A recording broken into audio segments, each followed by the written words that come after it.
Hello everybody and welcome back to Screamers. We've got a lot to catch up on this week from gossip, drama, WSL and international fixtures.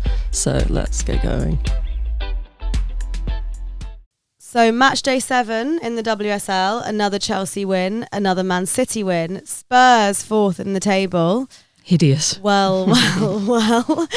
International break is well and truly over, so shall we get back into the league? Let's do it. Should we start on the Saturday games?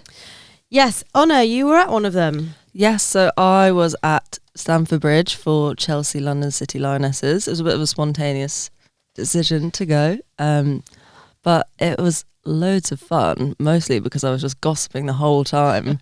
Sat directly behind Hannah Hampton and just gossiping the whole time about the Hampton Earps drama. Which we will be touching on later. Which we will be getting into. And that we were fed by Aggie Beaver-Jones and Yana Fernandez pushing each other around, flirting, like practically kissing on the pitch. So that was really, really juicy. All of the little like flirting going on while the crowd was shouting, Aggie, give us a goal. It's like, no, I think Aggie's scoring in a different way, guys. Too busy to give us Aggie's a goal. Busy. Aggie's got other priorities right now. It was hilarious. Like, every time Chelsea had a corner in front of us, we would go, oh my God, another corner. And then they would come and they would prod each other and they would like tickle each other. I saw some of that on TikTok actually. Well, prod exactly. each other is such a hideous way of describing it. Prod each other. Well, we were just saying. How was, apart from the prodding, how was the football? London City Lionesses are looking like they're improving a lot throughout the course of this season. 7 games in and yeah, their attack looks a lot more dynamic. Unfortunately, Izzy Goodwin missed a couple of chances. For example, one absolute sitter. Oh, when she was like clear in front of goal and just smashes it over. I know. That was so just You just have to be more clinical in those situations. So that was a shame. That would have made things a bit more exciting.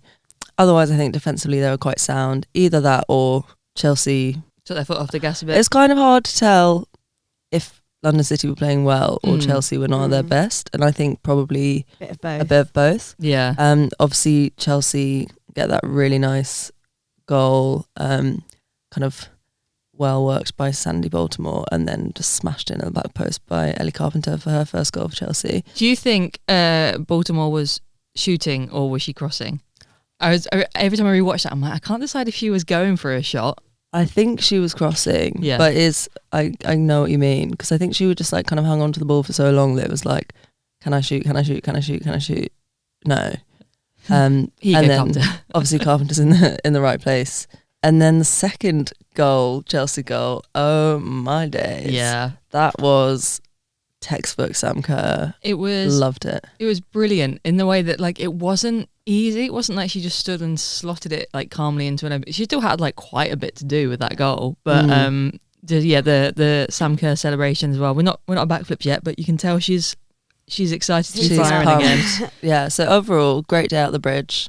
Really sunny, some fun football and lots of gossip. And distracted you, I'm sure, from the loss happening at the same time. For West Ham against Man City. Exactly, yeah. So thank God I didn't have to pay attention to that game. Although not as bad as I think many of us thought it might be. Yeah. When I looked at when I put the scores on, I was like, I've got Bunny in my fantasy football team. Bunny's your captain. It's going to be great. 1-0. I was expecting I a don't lot think of points. you were the only ones. It was, even the Man City goal was just an obvious mistake by West Ham because Fajino was completely unmarked. It wasn't like they had suddenly had a moment of magic at all. No, if anything, it felt like maybe, like, I don't know, yeah, West Ham probably could have come away with something. Hit the post a couple of times, didn't they, West Ham? Like, I feel like maybe that was a game where they could have got some points. City have just been a bit inconsistent. The problem is, though, they're still winning their game. Not the problem, but like they're doing that Chelsea thing of maybe not being amazing, but still getting the 3 points. Yeah. Quite frustrating, but at least we're creating the illusion of a title challenge, which is always good for everybody. Yeah, it's funny because this is like probably the first time West Ham have come close to points this season, I say, and it's against Man City. Big step. And obviously Skinner afterwards saying, oh yeah, we really deserved something from that, like we deserved a point or whatever to get something from that game. It's like, I mean, what? Yeah. Like, you might have played well against Man City, but you have to be beating the teams around you, and they can't even get a draw with anyone. Yeah, I mean, City have been like teasing those of us at the bottom of the table with the potential of a result and the potential of a point, only to snatch the win. I loved Andre Yegelert's doing the like Pep Guardiola thing after the game of like, West Ham are a really good team. West Ham are just a really good team. Like, no, they're not. What are you talking about? You don't need to flatter them. They're shocking. Jesus. 0 points after 7 games. It's like the City managerial school where they're like, just really flatter your opponent, and the more you do it, the shitter they are. Like, it was really quite funny. Speaking of the title race though, Man U, another win for them. They still haven't lost a game this season. Which, considering there were some pretty uncharacteristic errors from both Mayor Letitia and Fallon Tullis-Joyce yesterday, could have been the first one. Yeah, what thriller. I thought United were just, the way they attacked, like, it was relentless at first. Like, the fluidity of their attack and the width of, like, I thought Sandberg and Riviere were fantastic. Like, the bombing up the wings, keeping that width. Yeah. But like, Jess Park. Jess Park, guys. Oh my God. Oh my God.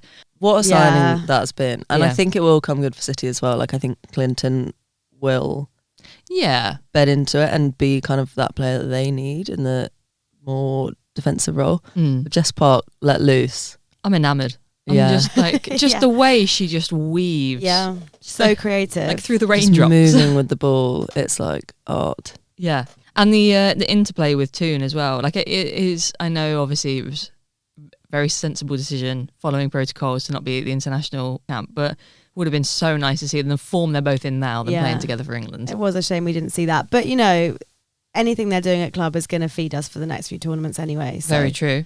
But I don't think Brighton can be too disappointed with the loss. Like, I think they were defensively quite strong for large parts of that game. I thought the Ollie Slager's ball through to Kirby for that goal. Yeah, and it's that kind was of stunning. it was just perfectly weighted pass. Perfectly weighted pass, perfect run. It's like what we were saying last week with about Jess Fishlock. Like, the runs aren't constant, but when they are, they're brilliant. So it was kind of, it was a really exciting game to watch. I think it was a good win for United without being like devastating for Brighton. So Brighton are now 7th in the table, behind London City Lionesses in 6th. It feels like lower, but then I guess if you think about, it's probably only the Spurs of it. Yeah, it's pushing everyone down. It's the Spurs and the LCL, which is what's throwing it off. Spurs are really throwing it off. Spurs are just really throwing off the balance of the league this season. How dare they? Should we move on to Spurs Liverpool, because you were there? Oh, must we? I am really enjoying Spurs this season, I have to say. Me too. Jessie's got a stony face, but the thing is, it is just like mixing it up a bit, isn't it? No, it is. It is good. It is good for the league, and it's. I'm really impressed by the job that Martin Ho has done with that team. And it's good for Spurs. It's good for them to grow their fan base, because they have been so completely hopeless for the last few seasons. Yeah, I mean, that stand that you can't see on camera was really quite full yesterday. So, no, I can attest to the strength of the crowd. I think it was really. What was frustrating yesterday was I think Spurs have played well in lots of games this season. I don't think they played well yesterday. So for us to not come away with a point again was really quite irritating. I think we started well, had a bit of luck with the maybe offside, maybe not goal that we scored.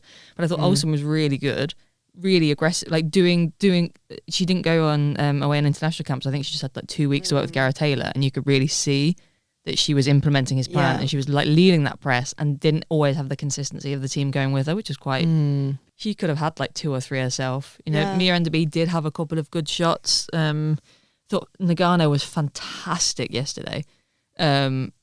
But yeah, we just kind of faded and let Spurs back into the game because it was shocking set piece defending to let them score. Yeah, I saw that one. It's interesting what you say about Olsen kind of picking up and looking like she's picking up what Gareth Taylor's trying to get them to do, because it does seem like maybe very slowly it's going to start to work. Yeah. But are the powers that be going to leave him in charge for long enough for that actually to happen? Also, are we going to have 11 players for him to try that game plan with? Oh, God. This is the thing. I'm like, even before, so obviously there was a horrific injury to Mia Enderby, which should have been stopped for a foul and then probably should have been stopped about 3 times before it actually was, because it was quite clearly a head injury. But even before that, who do you bring off the bench for Liverpool? We've got nobody. Kiernan's still coming back from injury, so she's not available as an attacking option. Sophie Roman-Hogue and Mary Herbinger, ACLs, like, that is such bad luck. There is no way we can really implement in this system when we don't have the players, which is what I think he will survive. Yeah. Because how can you judge him against a season where they haven't replaced Olivia Smith properly? They've had dreadful injuries to, two quite important players. They haven't recruited properly. And do you think it's a bad thing if he survives then? No, because I do think the players are slowly getting it. Mm. And I think if there's smart recruitment, maybe not in January, but maybe next summer, give them a season of like learning to play to his demands. Because I think Grace Fisk also is holding that team to high standards as well. You could see her getting really pissed off at points where she was sold really short. But like, I think Grace Fisk is really growing into the role as captain. I thought Gemma Evans played quite well at points yesterday. I think it is coming. Yeah. Yeah. It's just fucking bleak. Well, the thing is as well, I think obviously with West Ham compared to Liverpool, obviously they're both on 0 points. Yeah. West Ham, you're not seeing any kind of direction, any kind of style, anything that Skinner wants to implement. It's just like as if they're making it up as they go along. Yeah. Struggling through, hoping to like pick up a point here and there. Liverpool, ultimately they are building. Yeah, there's a big difference. They're working towards that style. Yeah. They're limited by injuries and just depth, quality. If they can do something in January, like sign 1 or 2 players, I think that'll make a massive difference. And I think, they will continue to build in a way that means they won't be 12th. It's getting to the point of it's like, will we have enough players? I think every Liverpool fan is looking at the West Ham game. I had quite a nice joke with the people sat in front of me of like, we're like, well, at least we'll have that in December to look forward to. It'll probably be the first game in WSL history that then gets like retroactively cancelled, so no one gets a point. It really shows where Liverpool are at currently. I think the people in front of us were like, well, at least it was 90 minutes without an ACL. Great, that's where we're at. That's really... It's actually so bleak to even say that. Yeah. And then elsewhere in the WSL yesterday, there was a goal fest, Villa versus Everton. Oh, yeah, that was fun. That was very, very... I mean, Everton are really, really going through it, aren't they? Apart from the customary win against Liverpool at Anfield. They've not had a great season, have they? It's not really clicked. They've not, but wow, Kelly Gargo... Yeah. She is back. I'm not 100% sure. I think that was her first start of the season. And it was like she just wanted to show what she can do. Because obviously we've seen Vignola do well at times this season. And you forget that Kelly Gargo in January was quite a big, exciting signing for Everton. Yeah. And she just kind of went out there and was like, I'm going to score incredible goals. I'm going to show you what I'm about. Yeah. That first one, I really thought she'd let it taken like 1 too many touches and then still ended up in the back of the net. I was like, all right, Kelly, fair enough. Fair play. Also, I felt really bad that each time she scored, she doesn't get to jump into anyone else's arms. She just has to like catch the nearest Everton player, like throwing themselves at her. It's like, no, let her jump at you. She scored the goal. I felt really badly for Ruby Mace because... Oh, yeah. God, that was going wide. Why'd you get your foot on it? It was a brilliant finish. Great finish. Great finish. Yeah, do it up the other end next time, love. But, worked hard to get the team. I think she was quite, instrumental in getting them up the pitch to score the equaliser. So where are Villa and Everton in the table now? So we've got Brighton and Villa tied on 7 points, but Brighton are 7th based on goal difference. Aston Villa 8th, Everton 9th with 5 points, Leicester 10th also with 5 points, but a worse goal difference, and then 2 solid blocks of red for Liverpool and West Ham at the bottom. Yeah, I think 9th and 10th, they've done, unless Liverpool and West Ham suddenly pick things up. I think Everton and Leicester are probably like okay now for the season. Don't need to worry necessarily about dropping into the thing, but you would like to see it come together a bit for Everton. I have no strong feelings about Leicester either way, to be honest. No. And also, I just have beef with them, for like, Rick Passmore, like, are you serious? He's not done anything since Notts County, like... Yeah. It's just... I mean, we don't really know what was going on behind the scenes with the recruitment, do we? We don't know what decisions might have been made. Yeah. Anyway, beef with them, but beef with Leicester. And like Amandine as well. Loved Amandine. You're still mourning Amandine. Yeah. Good win for Arsenal, though. Yeah, I mean, if we hadn't have won this game, would have been panic stations. No, but it was good that it felt like we had slightly found our shooting boots again. I think Black Stenia starting really just injected some energy into that.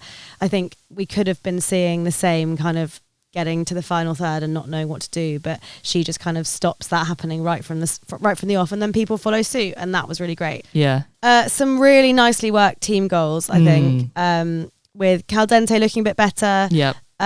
Just a bit refreshed. Yeah, exactly. So Beth Mead with the assists again, having a lot of joy down that side channel. So I think it looked like they all had a bit more confidence as well. Like, you know, Alessia Russo, first touch goal, like what a take that was. Yeah, it was amazing. But I think that's what we want to see from them, and it seems like they have been losing that confidence, and maybe they were getting it back a bit. I still think we have some issues in the back line. Yeah, I mean, I know obviously it's a win and it was a good number of goals, but that was a poor goal to concede. Yeah, 100%. But you know, the back line is changing all the time. Like that was Kadina's first start of the season. Yeah. Like I think we obviously have some issues there. Yeah, I don't think it's going to earn Kadina a second start of the season, I'll be honest. No, but we don't have a huge number of options. True. So let's see. I mean, you've got Jenna Nicewonger added to the options, because I think everyone was like, oh my God, Jenna Nicewanger's on the pitch. I know. Oh, bless. Get your lottery tickets, everybody. Good for her. How desperate are you? I'm sorry, like against Leicester, when you're 3 goals up and like you've got however many injuries in your back line, that's what it takes for Jenna Nicewonger to get on the pitch. But at least she did. At least she got on. I think also Daphne Van Donselaar, there's still something a bit spooky going on with her. Yeah. I think she almost made another very big mistake. And so I think all of that kind of stuff has a real knock on with the confidence of the back line, who are already not used to playing together and blah, blah, blah. But yeah, I mean, a win's a win. A win is a win. I think it's kind of, I feel the same way about United as well, that I think a few good signings for all of for City, United and Arsenal. Obviously we have like the elements of a title challenge this season, but it's not like it feels like once again everyone's waiting for Chelsea to like slip up. Yeah. Whereas I feel like if every team, I think if Arsenal get a good backup goalkeeper, keep signing really bad backup goalkeepers, but then because if Daphne was going through it, you've got the ability to like put someone in the back line does feel really confident with. I think United probably need like that quality backup striker, because I think that the gulf between their starters and their second string is quite big. I think they've got Turland and Mallard who can play as a 9. Yeah, but they've been playing together, like, but not always. They've been rotating them with the Champions League games. So, but I know what you mean. Yeah, a bit more. I guess if they are both starting, then it's who you bring on, like to replace them, because Nalsund is good, but she's not quite the same level. Yeah, but yeah, I feel like next season has the promise of and who knows, Spurs could be up there. We're almost halfway and Spurs are 4th, so Oh my God, imagine if Spurs qualify for the Champions League. That would be. let's not speak that into existence.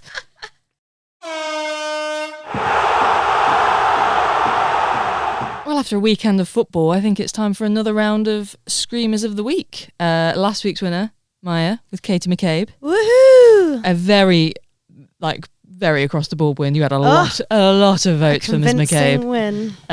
So who are you picking this week? Do you know what? I'm really split this week. I actually think it's quite hard going first, because usually I just like pick up whatever's left. But now I'm the like, scraps of Screamers. I'm like, which one was the biggest screamer? So I've got some honorary mentions. Sydney Shurton leaves 2 goals in the game against Scotland. Yeah. Also love to see Pia Sondhag looking happy on the sidelines, so that's an added bonus. Yeah. Smilla Velotta's goal, actually, the curve on that. Oof. Stunning. Yeah, that was a screamer in the same game. And then also Kathleen McGovern in the same game for Scotland. That is in bold. Please let me have that one. But that, I have to say, that was maybe my top, but I won't take that one. First touch from the floor, just great. Also shout out to Kelly Gargo for her brace against Villa. Some very convincing goals there. But my screamer, it has to be the myth, the legend, Sam Kerr off the bench. Yeah. Clutch, last minute goal. She doesn't even look at the goal. Yeah. It's so instinctive. When she closes her eyes, I reckon she just sees the outlines of goalposts. Like she just instinctively knows where it is at any point, any one given time. It's just like that poor defender losing control of the ball. Yeah. Sam Kerr pouncing. It's like the one player you don't want to have a heavy touch in front of you. Like, the one player. Like, she is the one who's going to finish that. Yeah. And she finished that. Yeah. Wow.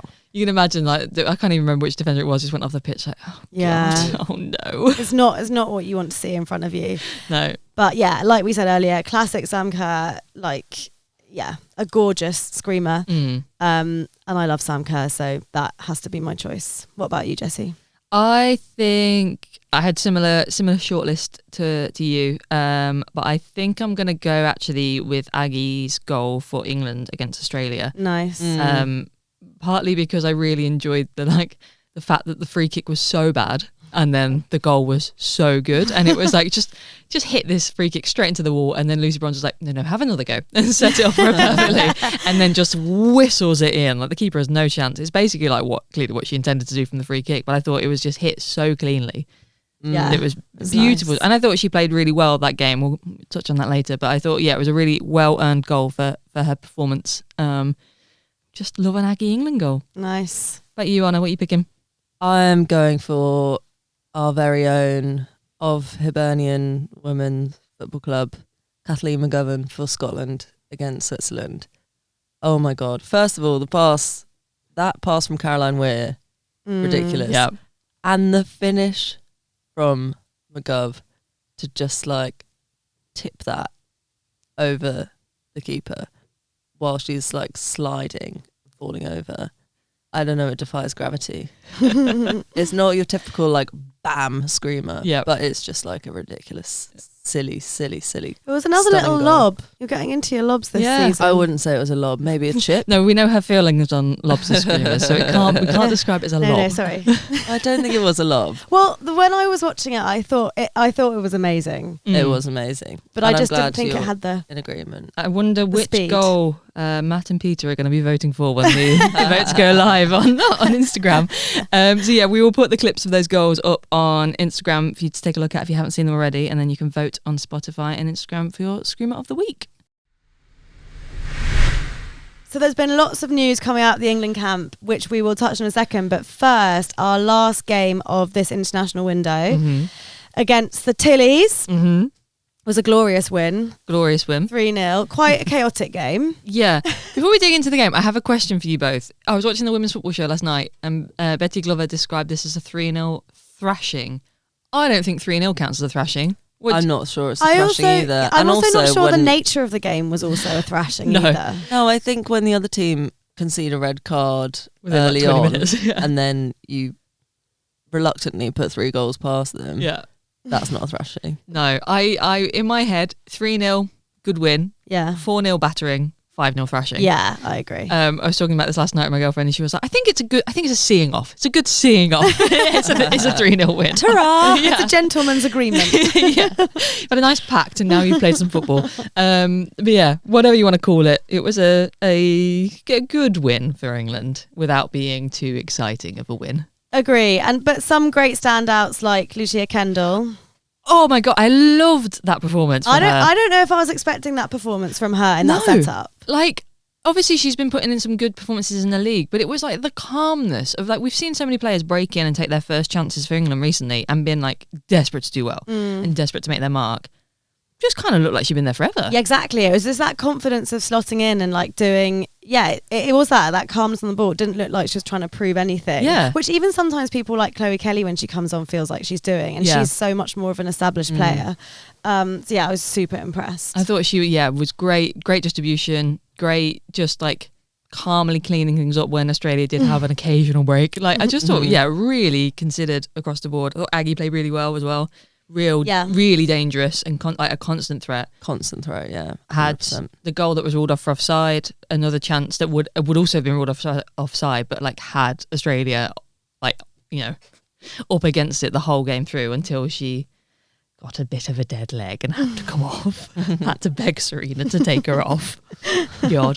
Who else impressed you, Anna? I was really pleasantly surprised by Taylor Hines, actually. I think she played very well. Yeah. And impressed, and I think she's a good option for that role, that left back. It's just quite nice to have more specialist fullbacks. I've got over my summer of hurt, and I'm just quite happy for how it seems to be coming together for Taylor now, both club-wise and for country. I'm like, you know what, fair, fine, I'm happy for you. But it's probably quite annoying for Sarina that the 2 games this window were both games played against 10 players. Yeah, exactly. It's not really what you want in a friendly when you're trying to see what your players can do and try out things on the pitch. So that is pretty frustrating from a coaching point of view, I imagine. But I guess good to know that if we come up against Australia in the World Cup, that you can always count on the Lana Kennedy bozo moment. What was she doing? Honestly, she knew straight away, didn't she? She started walking off the pitch. The ref I don't know if the ref had zipped it in the pocket and couldn't get the cards out, and Alana Kennedy's just I know what I'm doing.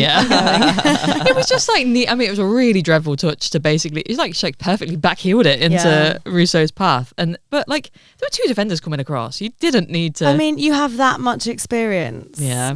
Come on. She's just always a bit, prone to a bit of head loss on pitch, isn't she? Never always the smartest of decision making. Yeah, that was head loss. Yeah. Indeed. And it just kind of didn't really, England just had all of the time then to pass the ball about. Yeah. Which is not great to see from a fan perspective, but not what you want to see from the start of this 2-year cycle. And I guess the real disappointment from the match was the Michelle Adjiman injury. Such a shame. Absolutely gutted for her. Yeah. That was so bleak. Just she knew instantly. Yeah. Everyone knew. I was just watching Jessie and we just both went silent for about 5 minutes. Yeah. It's just like the Leah Williamson one. It's when they know, you can just see that they know. Yeah. And everyone knows. Yeah. And it kept cutting to the players on the side. Was it Lucy Bronze on the side of the pitch? It kept cutting to. You could see so worried mother hen. So worried. I thought Esme Morgan just staying with Michelle the entire time. I think Esme Morgan is really growing into that leadership role, even if she's not going to get the captain's armband. But just staying with her, keeping her calm. It's oh God. And I was hoping it was going to be one of those you fear when Kira Walsh did a knee at the World Cup. Yeah, one of those when it's the shock that really jolts them, and then actually it's kind of okay. Yeah, but then I think no one was surprised when the notification came through, were they? No. What really got me was a lot of the discourse online, oh God, and in a friendly as well. It's so shit to have it in a friendly. It's well, would you rather it happen in training? When's an acceptable time to get an ACL injury? Exactly. It can happen at any time. And the start of a cycle, do you not want this promising striker to be tried out in an international window? Well, I was going to say, I think actually in this international window, I think we started off thinking, God, is Sarina actually going to try anybody? And then she really has done. And giving Lucia Kendall that whole game, and Taylor Hines a start, she has. Kiara Keating. Missy Beaucairns came on. Yeah. So I think obviously not with it for a huge amount of time, but I still think she has been doing that rotation a bit more than she does previously, and I think that is a really good thing. Growth from Sarina. Yeah, we love to see it. Hopefully we see more of that in the rest of these homecoming international friendly games. Yeah, the next two games against Ghana and China could be really fun. When's that? End of November? End of November, start of December, yeah. Okay. Hopefully, we'll get Jess Park in the squad and a few more new faces maybe given a run out. And who knows what state the goalkeeper union will be in by that point, because that's the other interesting thing that's been happening for England this week. God. Wow. It feels like the football has been less of the focus for England this week. I'm sure pretty much everybody who's listening to this right now has seen some variation of the news. So Mary Earps is releasing her new tell-all autobiography and has, trailed that with a series of extracts in The Guardian and a couple of interviews. And safe to say, it's not been received well. Obviously, there was a lot of contentiousness before the Euros when what felt like quite an abrupt announcement of her international retirement.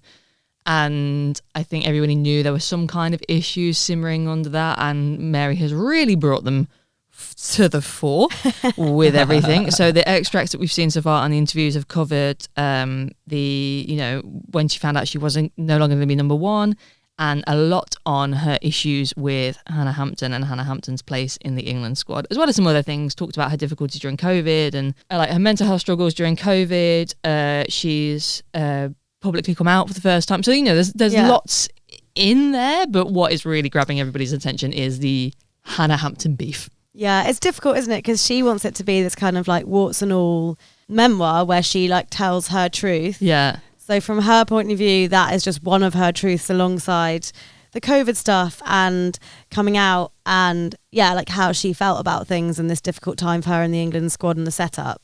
But at the same time, it's come across a bit sort of treading on other players or sort of criticising a super successful manager for their decisions as if they're the wrong decisions. Yeah.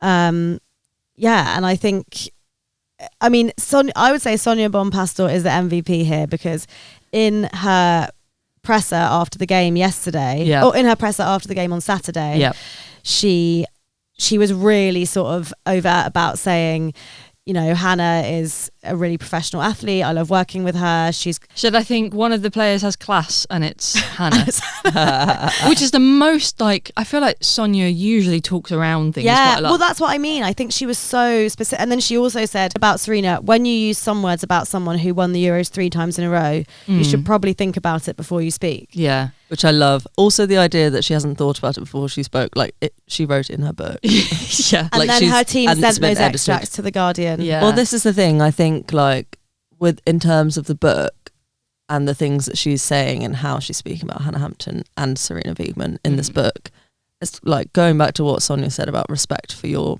former manager and former teammate. It's like, this is something that in the football world is just not really accepted as being okay, just to show this lack of respect. Like, there's a big thing about respect, and, like, you know, you as a player, you have to kind of be humble, accept manager's decisions, and be a good teammate. It's really funny how she spoke about how good Ellie Roebuck was when she was dropped from being number one, and it's like, Mary, do you not see? But this is the thing. I do find it quite.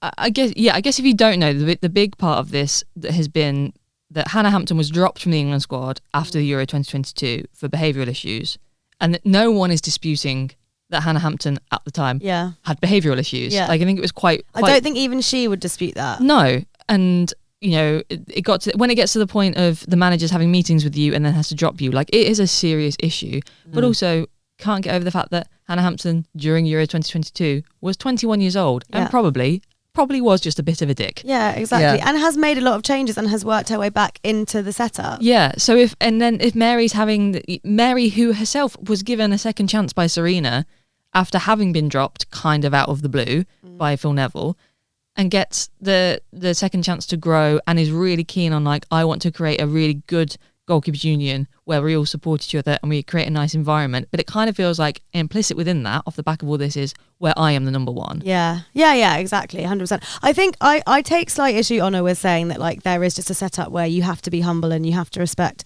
the manager, and, like, I just think that's really old-fashioned, and, like, you should respect somebody because they earn that respect, and just because you're a player you don't have to be. I think that's just weirdly kind of institutional, but I do think, like, when you're telling all your truth, you have to think really carefully about how that's going to affect other people, and there isn't just a get out of jail free card to be like, here's all my horrible thoughts about other people, and here's me just being really rude about these people because I need to tell my truth. Like, I think that's really unfair. Like, Hannah had to go out and play a WSL game this weekend. Like, you know, she was doing an international break. Like, this is not what she needs, and it's really, like, unfair. It just feels like Mary. I don't think the move to PSG has worked. Yeah. I think she's obviously not in a good place. She's not in a good place, but it feels like it's kind of not scrabbling to remind people of, like, who she was, but, you know, no, it is giving staying relevant. Yeah, and in a really difficult way, because I think honestly, more than I am frustrated with it, I am actually just quite sad because I think she's tarnishing her own legacy. Yeah, she built such an incredible moment for herself while doing incredible things with the team, like drove a growing appreciation for goalkeepers within the women's game, you know, called out Nike for not supporting women's goalkeepers as a position, like spoke quite openly about her struggles with mental health and perceptions of herself, and, like, being so close to quitting the game. And all of this, it's like this constant, like, Hannah was awful. Again, I think if you asked any player at the England camp in 2022, they would say, yes, Hannah Hampton had issues. I spoke to Hannah 2 seasons ago and she was like, yeah, it can be really difficult. Yeah, but, like, no player is coming out now and being like, yeah, no, it was completely just so ruined the camp. Awful. It really ruined the camp. Like, I cannot believe the idea of it being rewarding bad behaviour to call her back up rather than recognising that somebody has put work in and, like, yeah, and what that says about Sarina's management, and it's just and the constant, like, bringing up of these issues, and also packaging it as, like, being at odds with my morals. Yeah, and then when asked about it, like, well, it's not my place to say. Well, it's like, well, whose place is it? Because you keep bringing it up. Yeah. You keep putting this back in the public eye, and then you're like, the media's just creating a firestorm. The media's pitting women against each other. No. You are. You are the one who keeps bringing this back up. It's really like, have a bit of self-awareness. Yeah. I think that is it. It's just a huge lack of self-awareness. Like, obviously she feels like she's been wronged and now she feels like she's being piled on. Yeah. But she's not accepting any responsibility for her part in this situation, I think. I'd say she's probably quite surprised by the reception to it as well. I think that's probably what precipitated that Instagram story statement of... Yeah. Well, I think it is all just like so sensationalist and so like kind of pop culture drama. Yeah. I think this is what I meant to say about the football thing, the culture of that, is that what this is so much of a like celebrity gossip. Yeah. I want to sell my book. I want to like create sensational headlines. At the end of the day, it's someone is advising her and people around her are saying, yeah, do this. Obviously, she's publishing these excerpts in The Guardian. Yeah. It's like creating a huge amount of buzz around the book. People are going to want to buy the book. And like, it's just like, does she even want to be respected in the football world anymore? Or do you want to be on I'm a Celebrity or Strictly Come Dancing? And like, I don't know, because that kind of seems like that's what she's moving towards caring about more. Yeah. She's tarnished her own legacy. And I don't know. And sacrificing relationships that she will have built. Exactly. It just kind of seems like desperation and mean.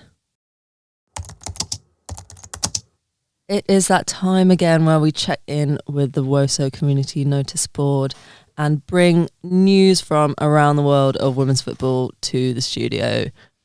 What have you guys got for us today?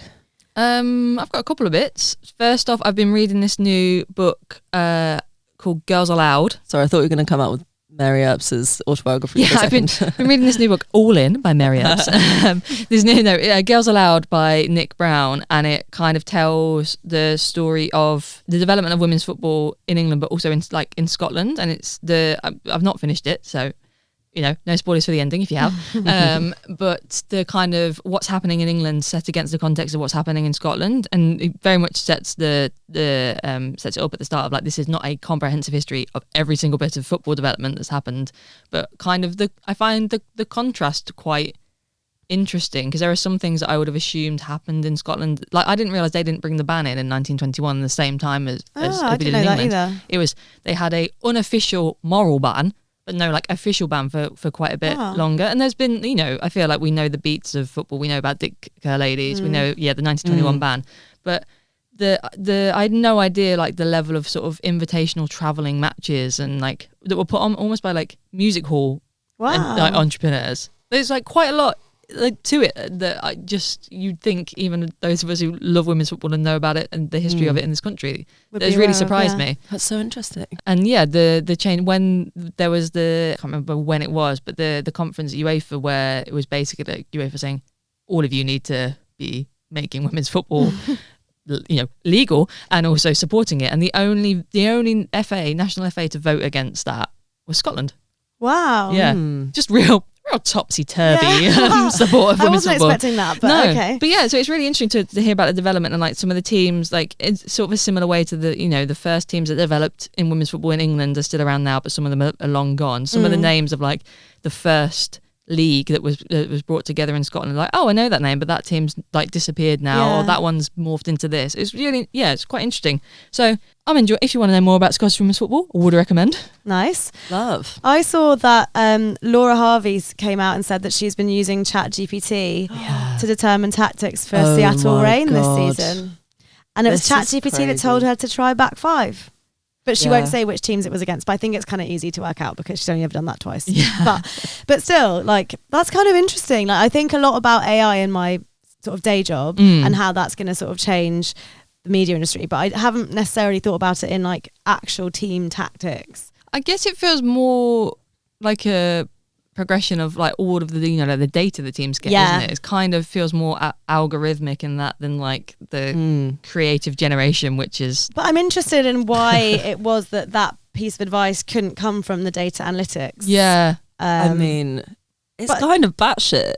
Yes, like I'm wild. sure AI can be used in a really like helpful way in data analysis, but for her to just be typing into ChatGPT, what formation should I be playing against Orlando Pride?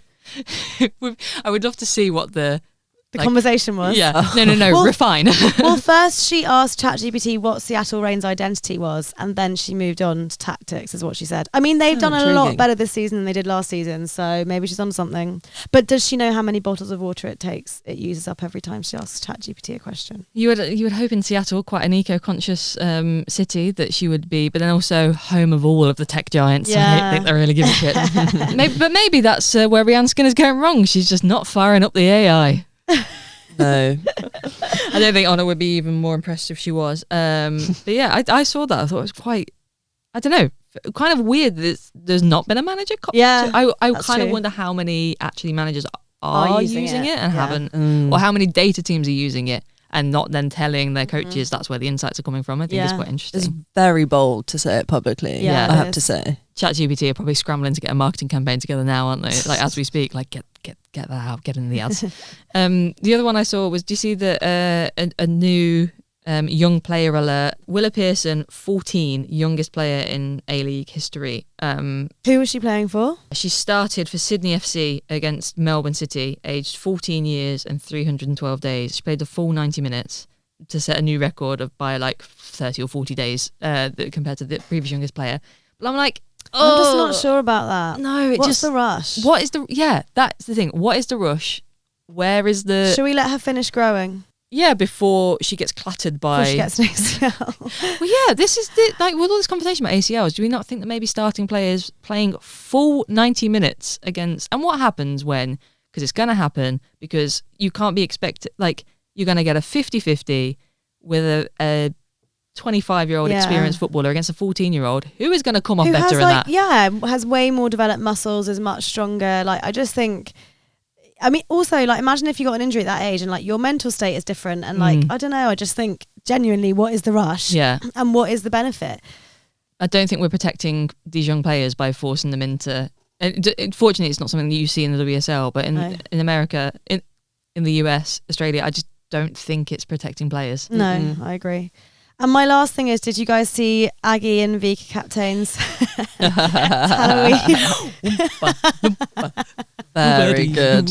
It was quite fun. It was fantastic. Also, I love the contrast between like that and Alyssa Thompson and Ellie Carpenter. Oh my God. It was like police. Yeah, but like doing the very much like the sexy Halloween, and then Aggie's are like, hello. Brilliant. That's all for Screamers this week, but come back next week when we'll be talking about all the latest WSL action and I'm sure some new extracts from Mary Earps' book. But until then, follow us across Instagram, TikTok and YouTube at screamers_pod, or drop us an email, please, at screamerspod@gmail.com. And please follow, rate and review us wherever you're listening right now so we can reach even more women's football fans. Bye. Bye.